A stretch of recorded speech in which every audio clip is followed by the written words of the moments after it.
Esteban Vélez vuelve hoy a acompañarnos en esta serie de entrevistas para hablarnos de un libro en el que está trabajando, un libro también de poesía.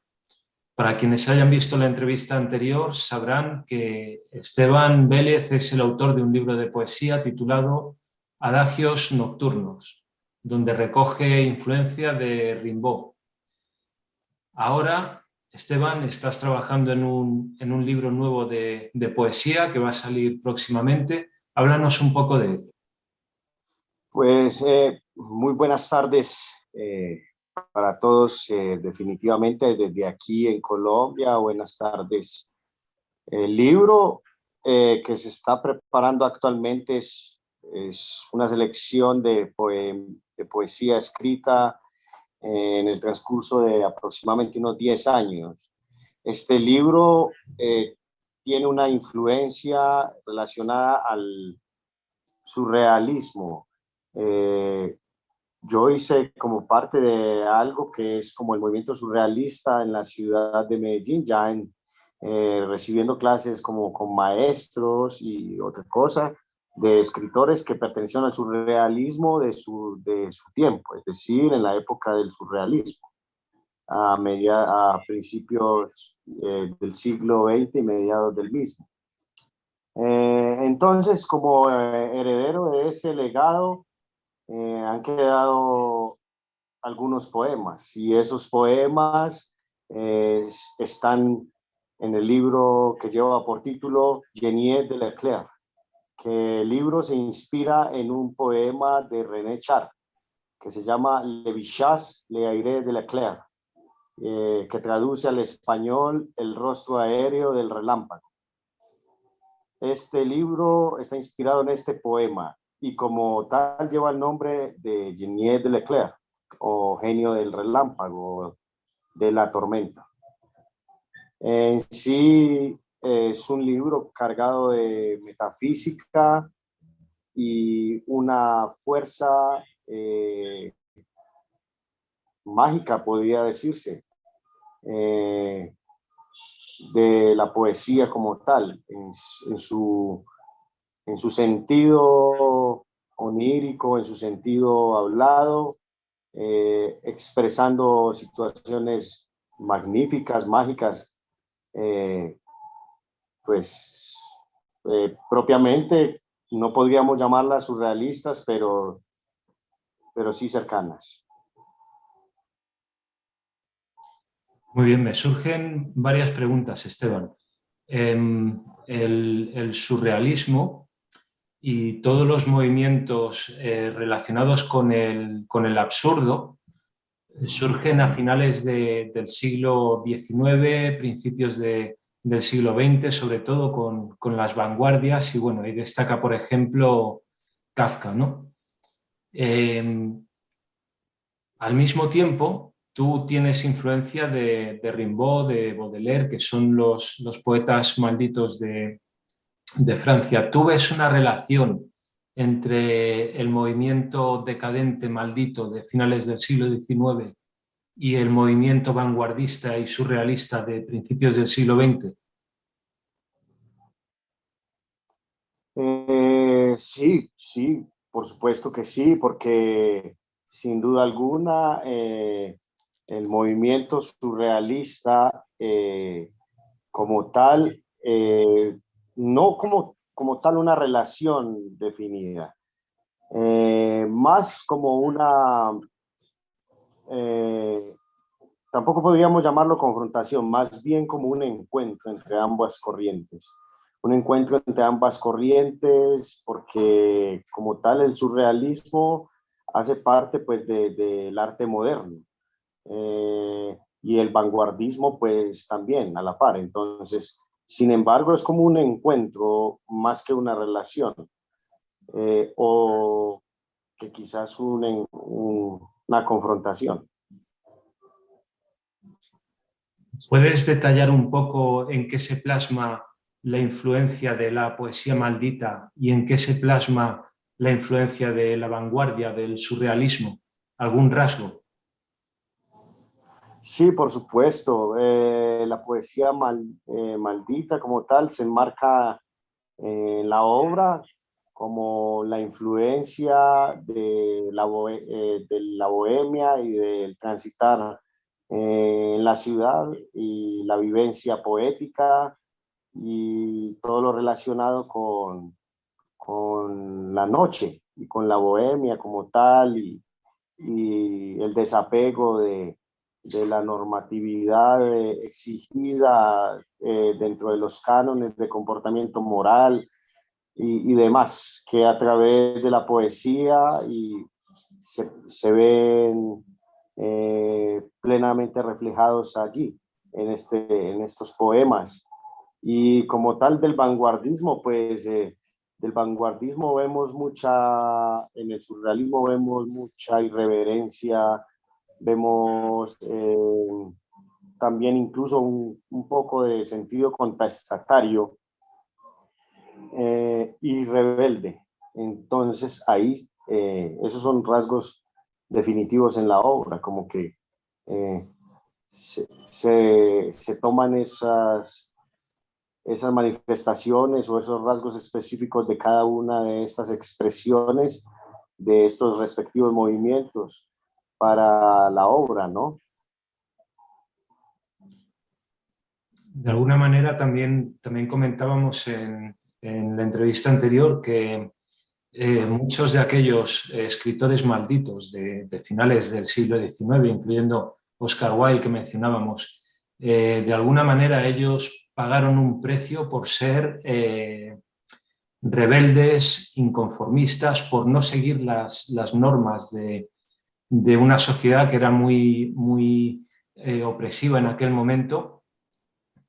Y creo que eso también entronca con lo que tú comentabas del desapego a una serie de normas sociales con las que pues, mm, se puede elegir no estar de su lado, ¿no?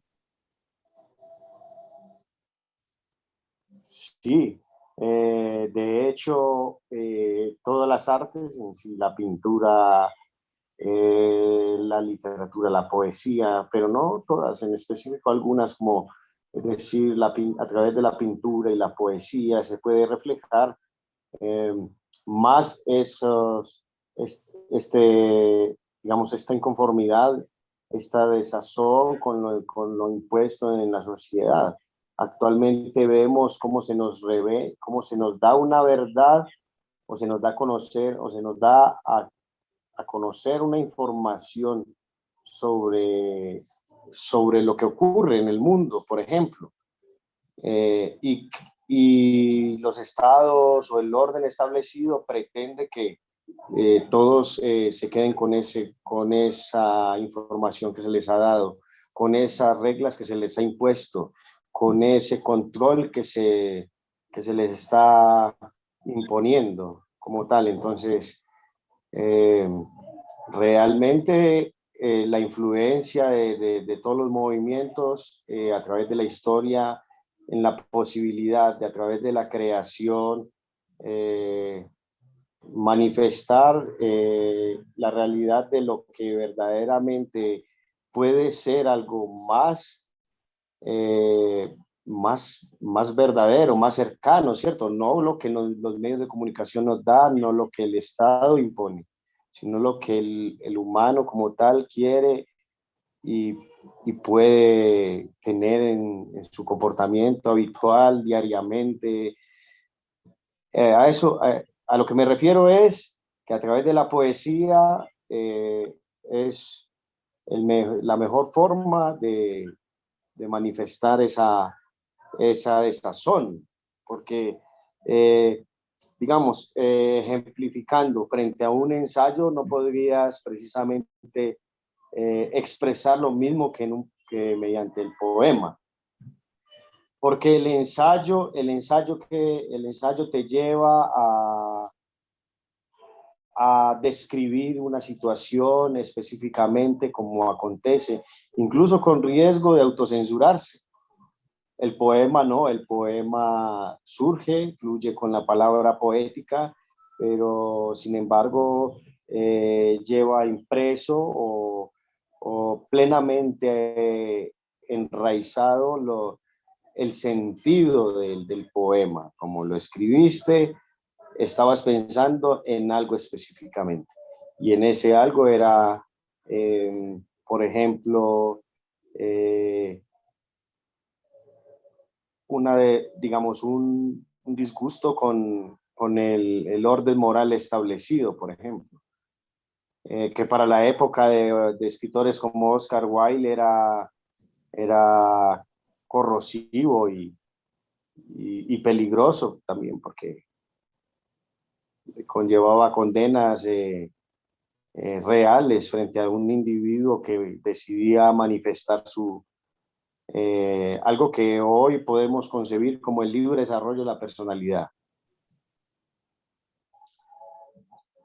Sí, es con lo que estabas comentando. Me venía a la memoria una cuarteta de Omar Khayyam, no sé si has oído hablar de él, era un poeta y matemático y astrónomo persa. Y él escribió, solo conocí la paz cuando lo rechacé todo con desprecio.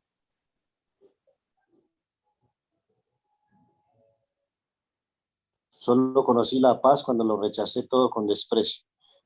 Sí, de hecho eso refleja lo que ocurre, estar desprendido de la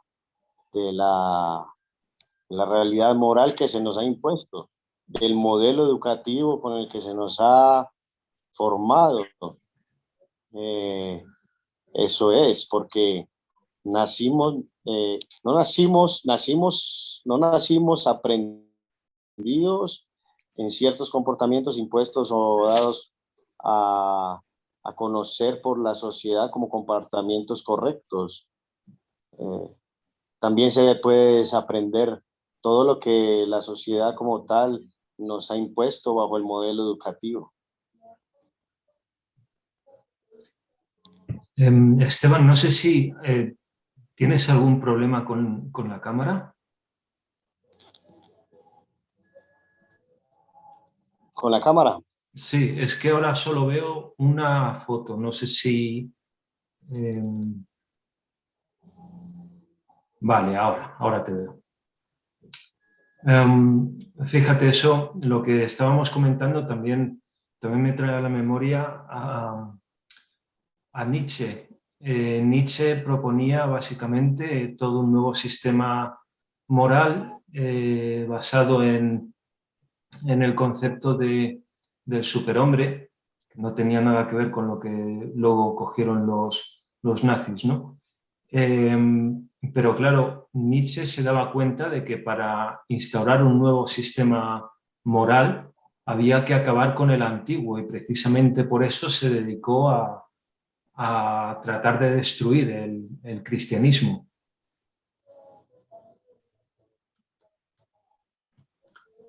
Eh, Dicho de otra forma, para crear algo hay que destruir lo que había antes.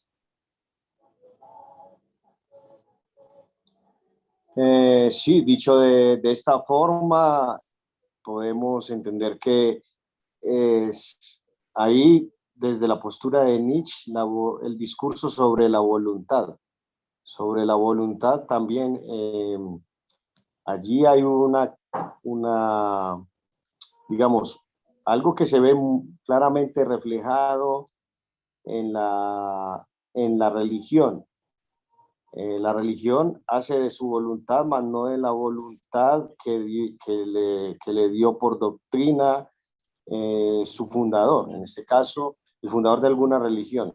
Entonces resulta ser la voluntad del hombre que se encuentra en ese momento.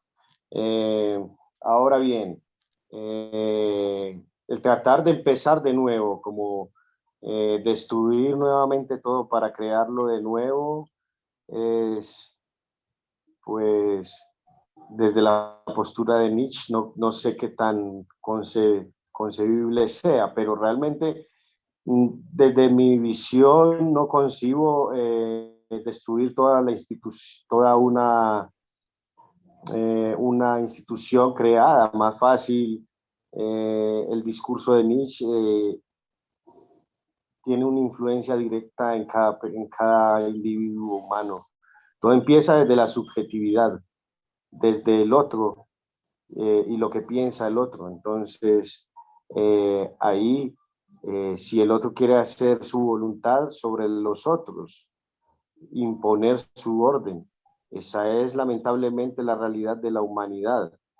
Siempre todos están tratando de imponer su voluntad, su poder, tratando de establecer el orden que ellos creen el más propicio, pero al tratar de desintegrar lo que otros crearon bajo ese postulado, no quedarán más que las ruinas. Más es lo acertado en la filosofía de Nietzsche, de dirigir todo este postulado hacia cada individuo, de tal forma que cada individuo en su interior destruirá esos postulados y órdenes establecidos casi que jerárquicamente por las instituciones a través de la historia, impuestos a través de la religión y la política. Efectivamente, lo que decía él es que el ser humano, el hombre, tal y como estaba configurado en su momento y en este, era algo que debería ser superado, superado por el superhombre o super ser humano. Estaría libre de lo que en eso consistía, en liberarse de los prejuicios asociados a la moral cristiana.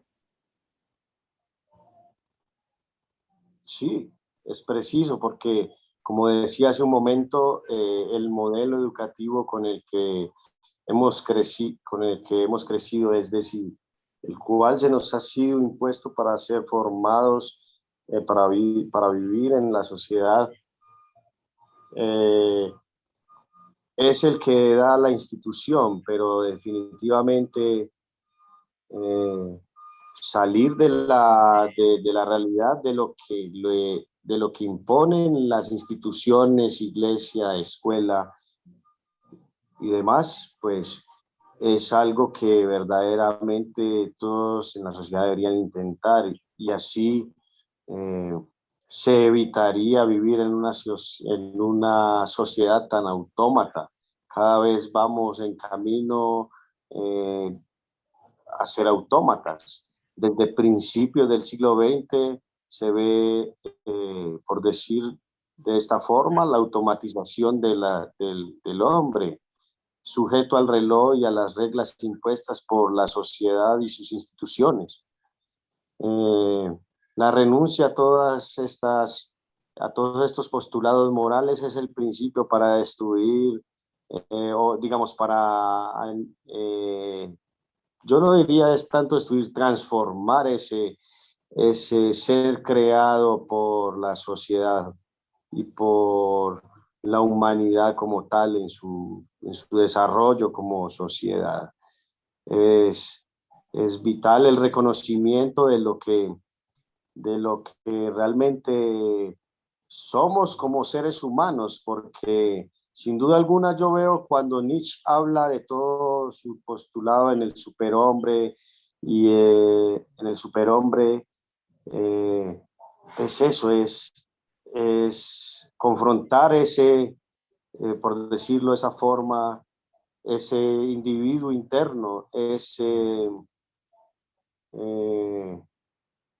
saboteador interno que hay dentro de sí en cada persona para confrontar el orden establecido y generado a partir de modelos impartidos en la educación y en la sociedad.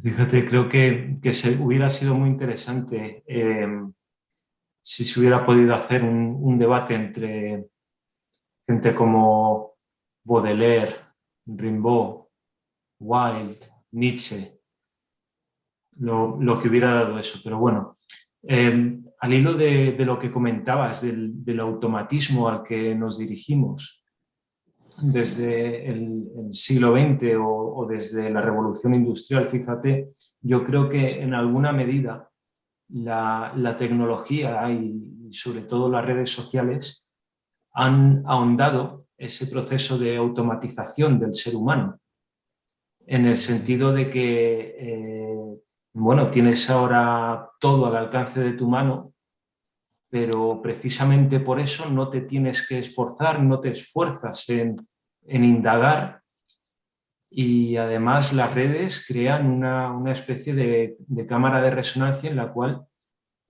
todo te viene ya prefiltrado según los algoritmos para mostrarte aquello con lo que tú ya estás de acuerdo.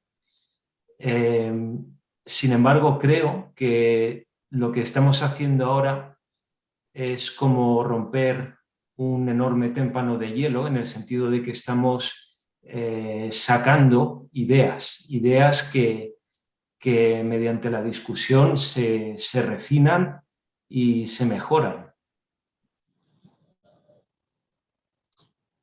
Sí, de hecho, es confrontar ese nuevo paradigma de que todo se ha dado a las personas, todo según hablabas del algoritmo, según le parezca, según vaya a ser aprobado o sea de su conformidad para cada individuo.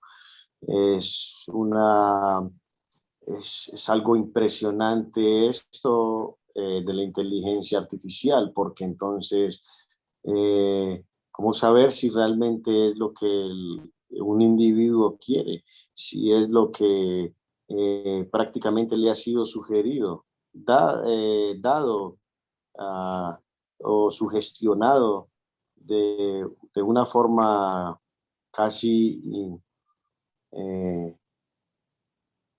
abusiva, diría yo, porque cada ser humano debe tener la forma de expresar eh, su estilo de vida, de dejar desenvolver su existencia a libre albedrío, no bajo sugerencia de un dispositivo.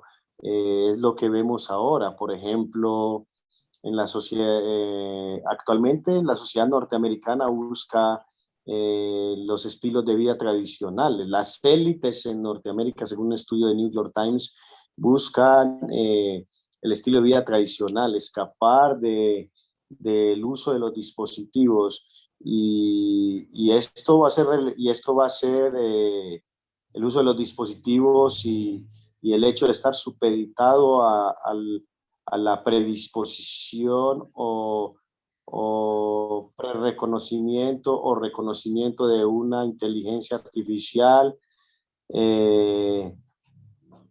realmente va a esclavizar a la humanidad. Esto va a representar la esclavitud de la humanidad ante el dispositivo y ante las predicciones de la inteligencia artificial. Pienso que en el arte encontraremos la forma de escapar a todo esto. Y en el estilo de vida tradicional, ¿cierto? Presencial, lejos de los dispositivos, trabajos no sujetos a un estilo de vida automatizado como tal. Si a principios del siglo XX veíamos un individuo, entre comillas, autómata, creo que no tiene comparación con el individuo de hoy, porque al principio del siglo XX el hombre autómata era aquel que corría tras las manecillas del reloj, siempre pendiente de su reloj y llevando una forma de vida sistematizada. Ahora bien, el panorama tecnológico ha cambiado en cuestión de 2 décadas de una forma impresionante. Hace poco, en la década de los 80s y 90s, teníamos un cassette, un disco compacto. Ahora los mecanismos, los medios de almacenamiento y reproducción de información son mucho más avanzados y avanzaron en 2 décadas de una forma increíble. Ya no se necesita un disco compacto, es obsoleto en relación a la capacidad que puede tener una micromemoria, por ejemplo. Entonces, esos avances rápidos tienden a generar más la esclavitud del ser humano y empujarlo hacia una condición completamente autómata. Eh, eh, Diríamos que en un futuro no muy lejano, la humanidad va a estar supeditada en su totalidad al dispositivo y solo algunas pocas personas van a poder disfrutar de un estilo de vida tradicional lejos de las imposiciones generadas por los sistemas tecnológicos. Es increíble eso, pero es la realidad que nos atañe hoy y por eso no veo yo en las corrientes de las escuelas que nos muestran posturas rebeldes frente a las imposiciones sociales e institucionales, como el surrealismo, los poetas malditos, la generación beat en los Estados Unidos, los nobilísimos en Francia, el nadaísmo aquí en Colombia. Es un escape, es una salida a todo eso. Y espero que nunca dejemos de tener esta alternativa y este escape a esa realidad oprobiosa y opresora que se nos presenta como un panorama casi lúgubre frente al futuro que nos espera. En el arte encontraremos la libertad. Fíjate, comentas que vamos a estar esclavizados por los dispositivos que hemos inventado, pero tú ves un paralelo entre esa esclavitud y la esclavitud frente a reyes y dioses. Al fin y al cabo eran también constructos humanos de carácter social. La autoridad del rey residía en el hecho de que los demás lo reconocían como tal. Y frente a los dioses, pues directamente eran creaciones humanas en las que proyectaban rasgos humanos. Ahora es los dispositivos en los que de nuevo hemos proyectado una serie de ideas preconcebidas en forma de algoritmos, de modo que casi puedes decir que hay una continuidad entre dioses, reyes, dispositivos.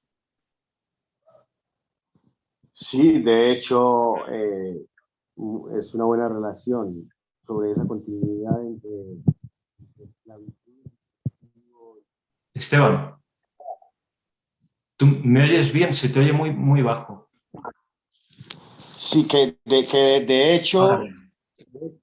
de hecho es algo muy interesante esa relación entre esclavitud, dispositivo y reinado, porque definitivamente desde la antigua Grecia vemos como el dominio de los dioses estaba sujeto por lo general a un dispositivo, en este caso, por ejemplo, el martillo de Thor, eh, el báculo de Zeus, eran dispositivos a través de los cuales se generaba esa opresión frente al pueblo o a los que estaban bajo el dominio de un rey en específico. Por lo menos desde los dioses que tenían ese poder en la antigua Grecia, siempre estuvo sujeto a un dispositivo. Eh, y todos los dioses tenían uno. El de Neptuno tenía el tridente, sí, Zeus tenía el rayo en sí. Eh, Alguno de todos los dioses tenía un dispositivo. Esa relación me parece muy particular porque entonces el hombre hoy ha entendido eso como que quien tenga el poder sobre los dispositivos tendrá el control sobre los hombres. Remitiéndonos a la antigua Grecia, encontramos una relación muy particular, muy simpática ahora que lo hablas, frente al dispositivo, porque no había pensado en eso antes.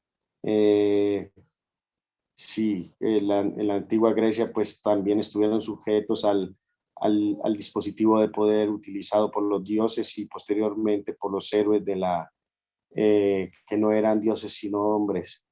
Y esto nos da un vivo reflejo que desde la antigüedad el hombre que utiliza estos dispositivos y los pone a su favor puede generar el sometimiento de toda una población humana.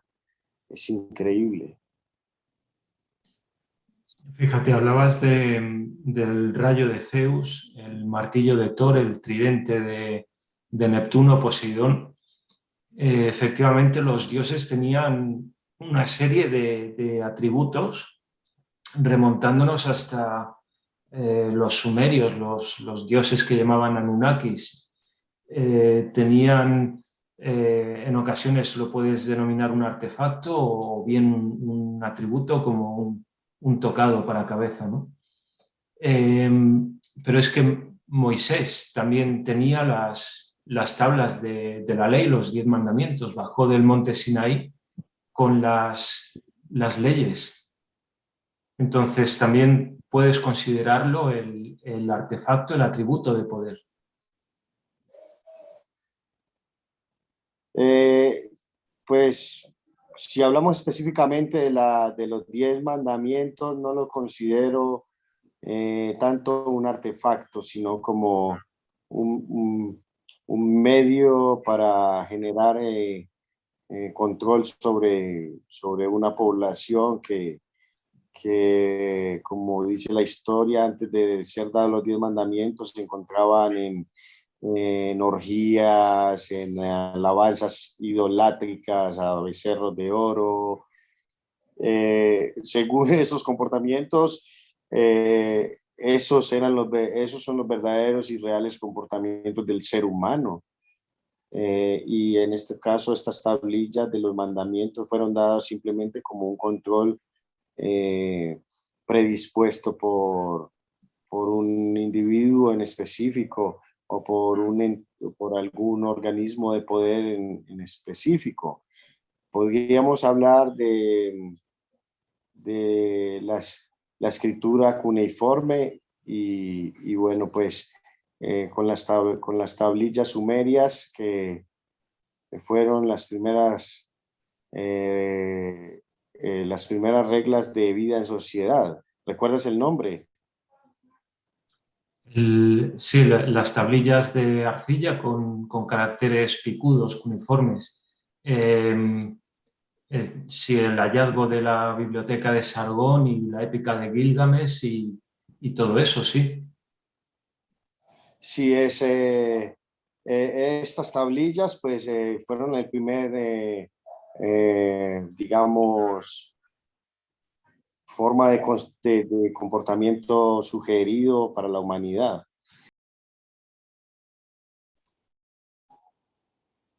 Bien, retomamos la grabación después de una pequeña interrupción. Antes, Esteban, estábamos hablando de los dioses, de artefactos y atributos de poder y de las normas dictadas por los dioses en las tablas de Moisés, en el código de Hammurabi que me has escrito, que fue el primer código legislativo promulgado en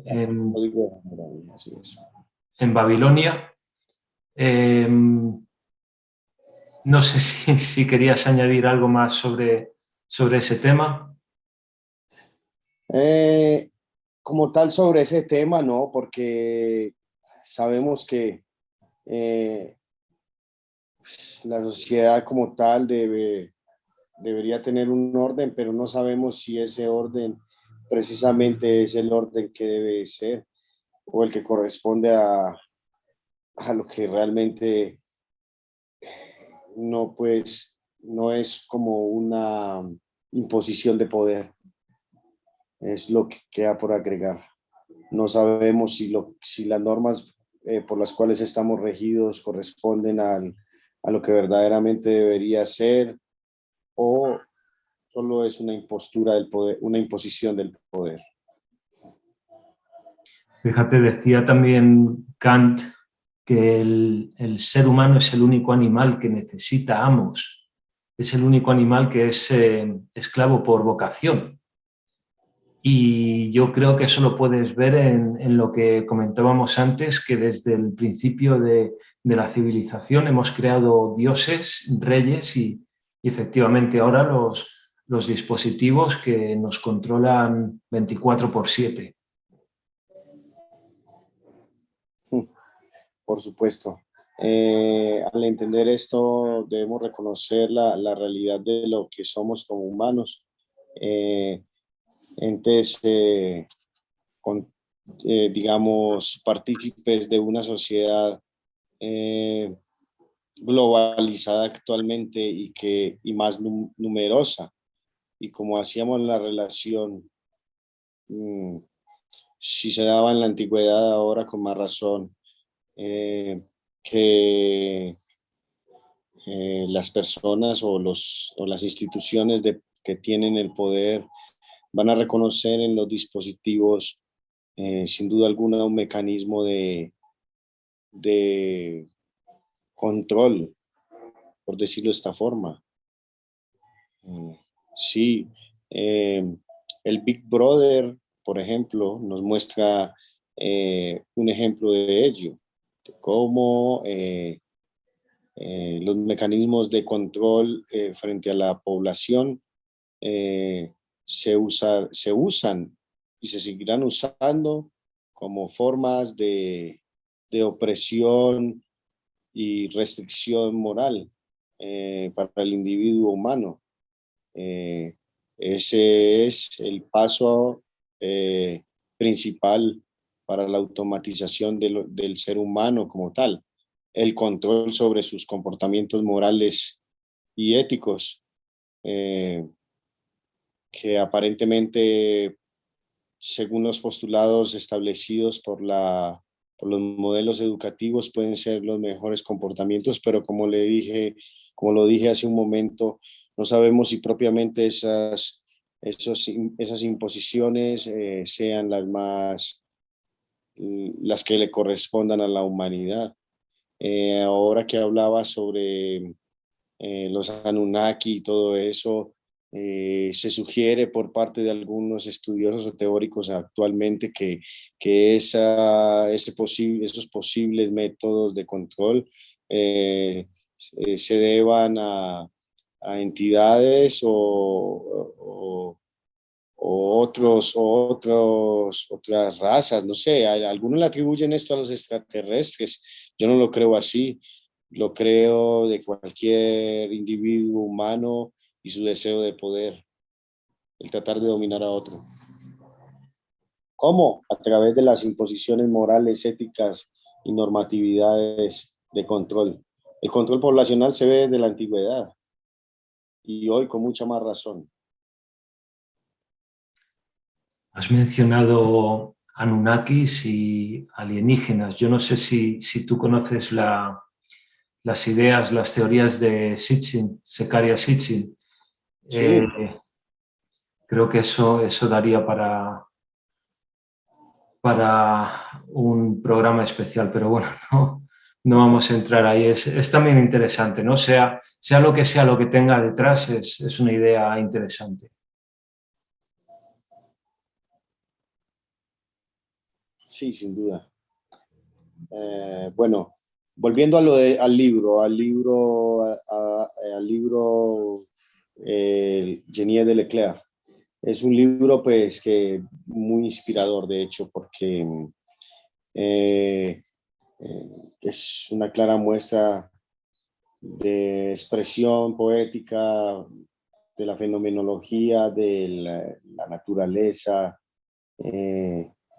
y el espíritu, como es algo metafísico, de descripciones de vivencias, de observaciones nocturnas, cósmicas. En sí es una serie de poesía muy bonita, como de carácter inefable, sí.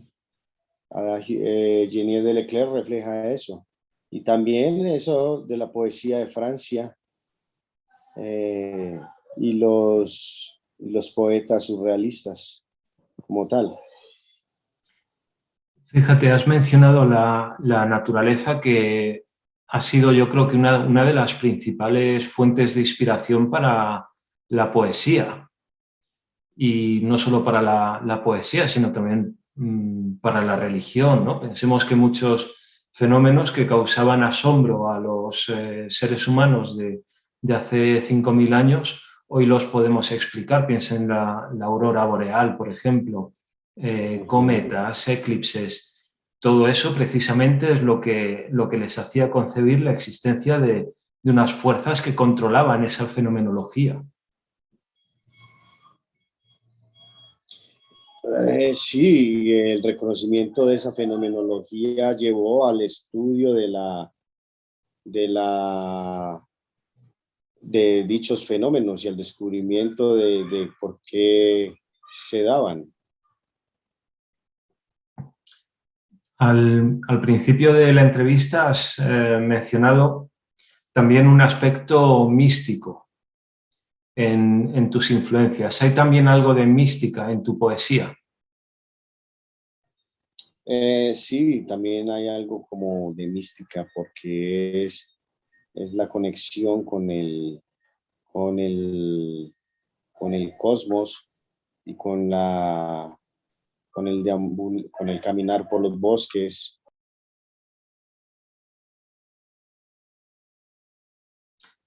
Entonces, de alguna manera, creo que podemos decir que en tu poesía hay mística, pero profana.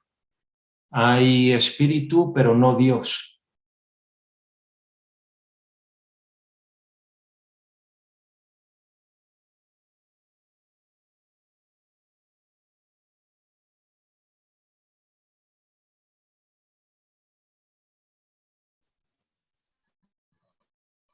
De acuerdo. Te preguntaba si, bueno, te comentaba más que nada, que tú tratas el tema místico, pero alejado de Dios. Tratas lo espiritual, pero más apegado a la naturaleza y a la propia experiencia personal, y no tanto a un Dios lejano. Eh, sí, es que no relaciono lo místico con Dios, sino con la fenomenología de la naturaleza. Eh, es eso. Y de hecho, la naturaleza nos incluye obviamente a nosotros, al ser humano. También hay un montón de reacciones que ocurren en nuestro interior y que pueden ser descritas como místicas, ¿no? Y de ahí tenemos también el uso de enteógenos, de sustancias que provocan reacciones en nuestro cuerpo y que inducen experiencias místicas. Sí, de hecho, la experiencia inducida se remonta a la antigüedad y es un medio, por eso incluso en nuestro contexto aquí pues se le llama a una medicina como ayahuasca remedio, es decir, como el medio para, cierto, entonces es el medio para llegar al vuelo aerocósmico, al vuelo, perdón, puedes editar,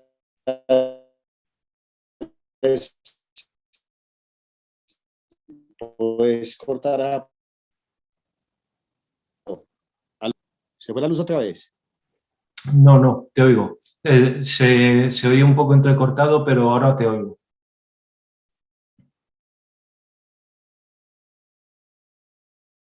El Te mute. decía, te decía que es la forma de salir de tener la posibilidad de, a través del uso de algún tipo de sustancia, alcanzar un estado de conciencia, podríamos llamarlo interdimensional o podríamos llamarlo un estado de conciencia activo donde percibes la realidad del mundo en el que vives de una forma distinta, no como te lo han dado a conocer. Pero me refiero más a algo espiritual, me refiero más a la búsqueda de, de la sabiduría y el conocimiento a través de estas plantas, ¿sí? No tanto como una forma de contracultura, más bien como una práctica espiritual que lleva al desarrollo de la mente y la amplitud de la conciencia de nosotros como raza humana frente al universo. Fíjate, es curioso porque el fin de semana pasado entrevisté también a un escritor de Venezuela y él empezó a escribir precisamente a raíz de una experiencia con la ayahuasca, a raíz de la necesidad de compartir esa vivencia y, como tú dices, está ahora enfrascado en un proceso de autodescubrimiento. Interesante, interesante porque la experiencia con ayahuasca representa la amplitud de conciencia y bueno, pues pienso que escribir de esta experiencia nos lleva a manifestar el alcance pues, que se puede tener a través de la medicina o la planta enteógena como tal. El alcance es como un nivel superior de conciencia, no tanto como superior, más bien otra percepción de la realidad en la que vivimos. Por eso es bueno que el escritor del que hablas haya deseado compartir su experiencia. Pienso que es importante difundir a las personas el hecho de la posibilidad de tener opciones de ampliar la conciencia y la percepción de la realidad que tenemos. Porque sin duda alguna podemos hablar que los modelos educativos de alguna u otra forma han sido nocivos. Sobre todo el modelo educativo conductista. Como tal, el modelo educativo conductista ha dejado unas secuelas en todas las personas porque restringe la posibilidad de la apertura del ser. Así lo percibo yo. No encuentro en el conductismo más otra percepción más que una forma represiva de educar y así, pues como todos, algunos crecieron bajo este modelo conductista, así mismo quieren aplicarlo al mundo. Entonces, esto genera imposiciones abruptas y por lo general eso hace parte del automatismo humano, del automatismo al que quieren llevarnos, a un comportamiento uniforme y lleno de prejuicios morales.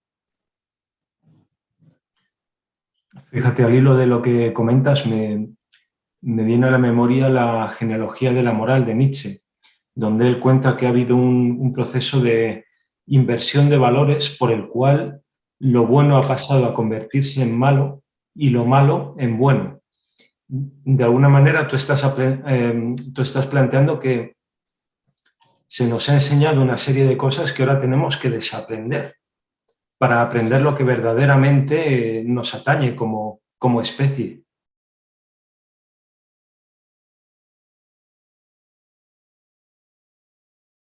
El mood.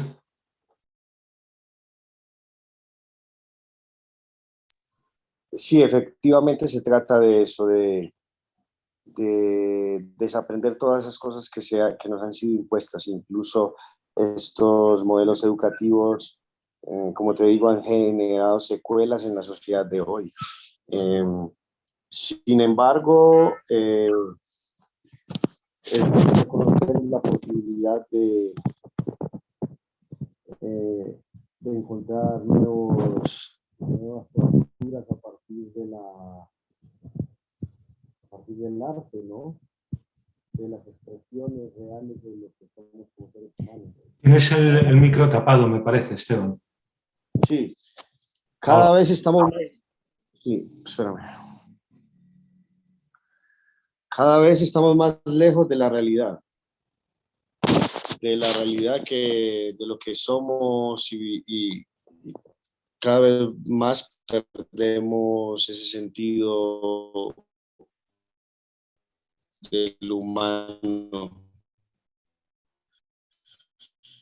de lo que verdaderamente es ser como seres humanos, porque como te digo, toda la metodología, todas las imposiciones sociales, religiosas, educativas, han llevado a un comportamiento específico generado por los deseos, incluso no de una sociedad, sino de una sola persona.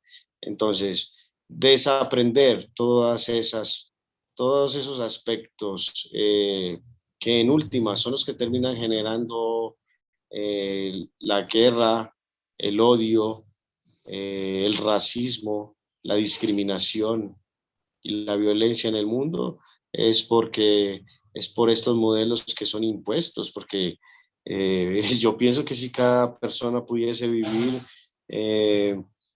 sin una forma digamos, impuesta de educación, podría adquirir una forma natural de aprendizaje. Esto puede parecer un poco desde el primer punto de vista,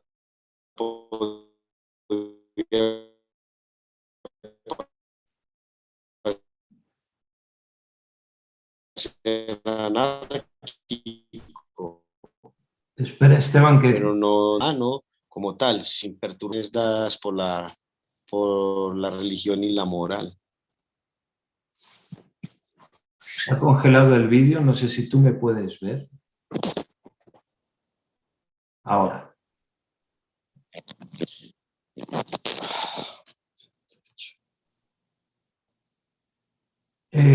Esteban, no sé si tienes algo preparado para leernos. Algo preparado para leer, sí, por supuesto. Voy a leer un poema.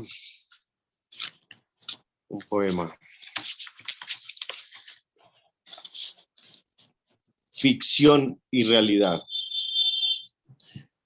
Entre la ficción y la realidad, el paisaje es monje, galeote del viento, un mar de vísceras y humores, nervios y huesos, reales o imaginarios. Pero es más el relámpago que el salto del agua, por fugitivo el pájaro que la tortuga, por lenta en el tiempo. ¿Qué es el tiempo sino esa baraja ilusoria en la que se pierde y gana por igual un arrume de fichas o carroña, dinero o estiércol? No es lo mismo en los sueños. No despierto del sueño a la vigilia como de una libélula a un peón de ajedrez.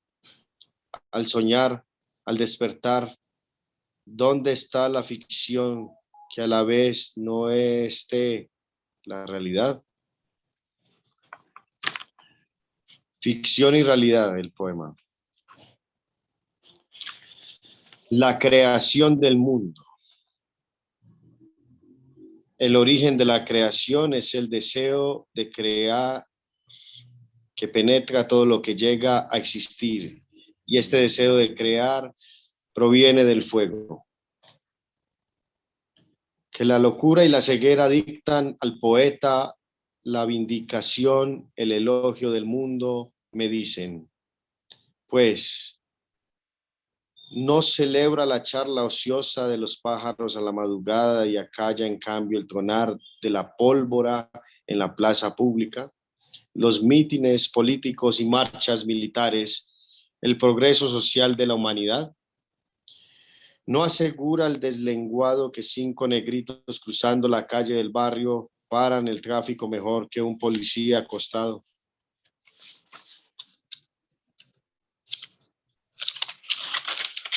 No elogia la hierba del campo y el hierbajo que crece incluso entre el cieno y el asfalto en los tejados desarrapados de la ciudad.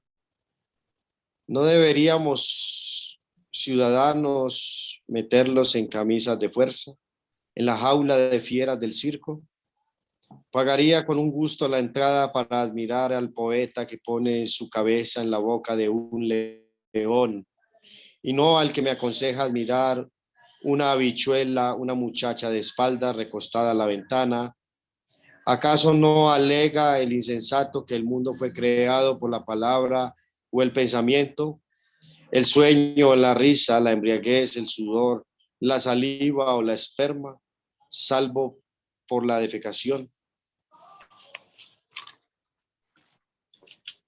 Leeré otro.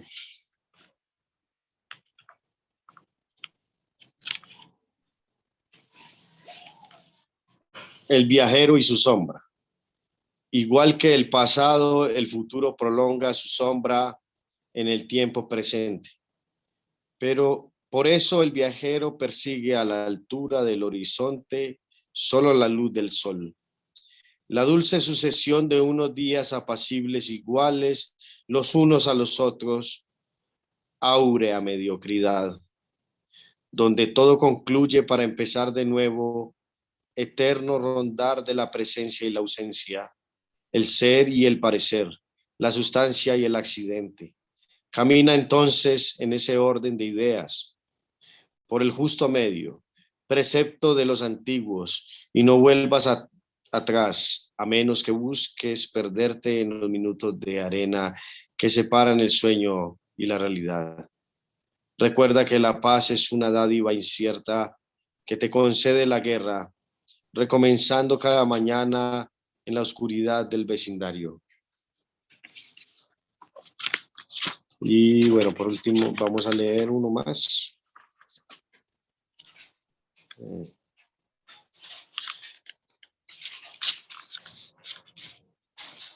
La biografía del insociable.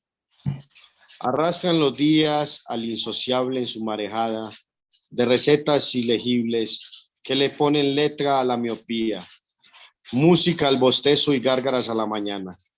Y aunque se pasea en la sala de espera del hábito, se cincha a bridas que le censuren los sueños, al vino, la embriaguez o a la cintura a la luna. Le señala el tarjetero por todo oficio de su vida, página tras página, un incendio la vida, una vida impagable puntualmente su vida. El sereno nocturno. La noche es el tesoro de los descorazonados. Prenden velas al viento las estrellas y se agolpan las sombras. Pasa el sereno en bicicleta y hace soñar su pito aplautado en las esquinas. El tiempo es díscolo, báscula de la realidad, pero la noche es dádiva dulcísima a cambio de nada.